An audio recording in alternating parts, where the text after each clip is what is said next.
Prinny doing here? I'm collecting rare items, dude. Can I have one for free? Oh crap, dude. Master Etna's panties. They've gone missing. One sniff of this shit, pun.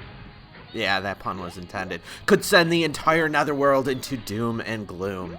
As if it wasn't already like that. It's up to the Prinnies, dude, to solve this mess. And get back their paycheck as well, because somehow that got stolen. It's dawn of Operation Panties, dude. Find the thief, kick his ass, and return Etna's lovable bottoms before she blows a complete unearthly gasket, killing all of the Prinnies, and I don't know what the hell, but some serious shit is going down here, apparently.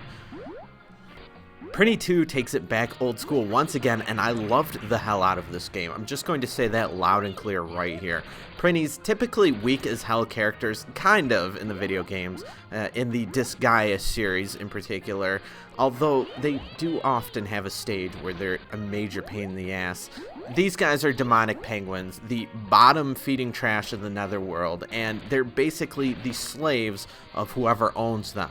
The gimmick here is that because they're so weak, you get 999 lives, which you will definitely need to get through these stages, just like in the first game. The game kind of feels a little archaic at first, but it really works well, and there are some nuances that are definitely of a new school of thought. It just works within this sort of architecture of an old school game.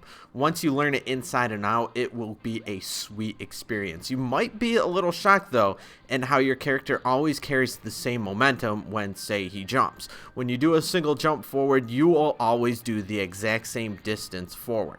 You can't pull some sort of magical Mario and sort of nudge yourself back in the middle of the air or influence the momentum if you appear to be a little bit off. Even though these guys, I guess, have some form of wings on their back, no, you can't do that here. There are some jumping puzzles, and it can be a real pain in the ass when you have these like airborne succubus type creatures gunning for your Prinny beak, but you can still manipulate what you are doing though. Prinnies can double jump, changing their direction one time, although still you'll end up moving forward a very specific distance. You can't somehow manipulate your distance in the second jump either. So how do you contend with this when you're jumping between these little ledges and there's just these enemies shooting the hell out of you with random crap? Well, you have to really master your shit. One method of doing this all is mastering your ass stomp, you know, the ground pound. Even though these demonic penguins still can't fly, you'll be hopping through the air, barraging your knives down toward the ground, killing everything that moves, while bopping your ass up and down on enemies as you make very specific jumps that it feels like you shouldn't be able to do. You just really know what the hell that you're doing. Doing this kind of stuff is but a glimpse at the high level play that this game has in store for you if you choose to really get to know it.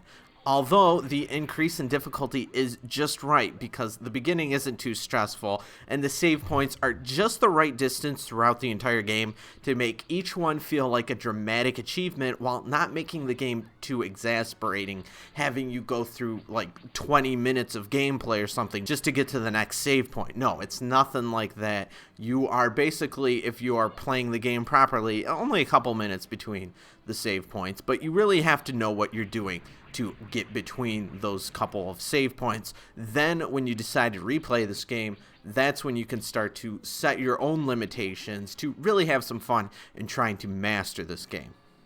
As you've probably noticed from my previous description of this game is pretty much for the hardcore of the platforming variety. It wasn't uncommon for levels to cost me over 100 of those 999 Prinny lives, especially when considering how hard some of these ungodly bosses can be. The bosses were truly great though, even though they're kind of smaller, at least most of them. They really bring this sort of Mega Man level of feeling where they have their very apparent patterns where it seems like if you knew exactly how to react to everything, it would not be a challenge at all. But dealing with these patterns on the fly is a real mega pain in the ass, requiring a lot of practice. It's just that sort of right amount of punch out, hey, let's learn the patterns, meets basically reacting as things come at you on the fly. And I mean, if you're just a little bit right or a little bit left from where you were the previous time, the pattern will be mixed up. It's not 100% this is what will happen.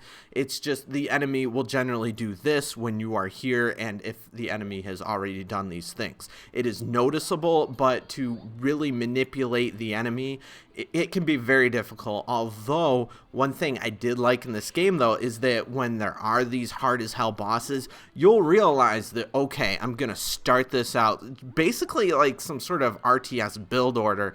All right, it's going to jump up and start doing its weird attack. I'm going to go behind it, jump into the air, start just jamming my knives down, move forward a little bit, attack. It's going to do this sort of fire whip thing, so I'm going to jump at just the right moment, keep attacking, wear down its shield, crap like that. It is a game that as you master the various aspects of the game, it gets just pretty damn awesome.